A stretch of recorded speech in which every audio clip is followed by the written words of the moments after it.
નમસ્કાર મિત્રો, આજે આપણે આવ્યા છીએ અમરેલી જિલ્લાના દામનગર ખાતે. દામનગર તો વર્ષોથી જ તે આપણે જાણીએ છીએ મુજબ જીવદયા અને પશુ પ્રેમનો છે પર્યાય છે. આપ મારી પાછળ જોઈ શકો છો, અહીંયા કેટલા બધા નંદીઓ છે. જીવદયા નંદી સેવા ટ્રસ્ટ દ્વારા છેલ્લા 7 થી 8 વર્ષથી આ નંદીઓની સેવા કરવામાં આવે છે. આસપાસના વિસ્તારોમાં જો કોઈ બીમાર નંદી હોય કે પછી વૃદ્ધાવસ્થામાં હોય, એ નંદીને અહીંયા લાવીને એમની પૂરતી સાર સંભાળ લેવામાં આવે છે. અહીંયાના લોકોએ આ એક આગવું સોપાન શરૂ કર્યું છે, જેના થકી પશુ પ્રેમ છે આ લોકોનો સાફ છલકાય છે. અહીંયા એમના માટે પૂરતી સેવાની વ્યવસ્થા છે. એ પછી નિરણ હોય, એમના માટે શેડ હોય, પાણીની વ્યવસ્થા હોય, તેમજ કોઈ પણ પ્રકારની તબીબી વ્યવસ્થા પણ અહીંયા છે આ નંદીઓને મળી રહે છે.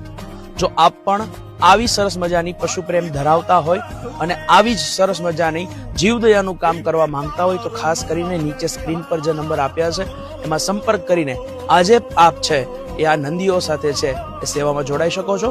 જય હિન્દ.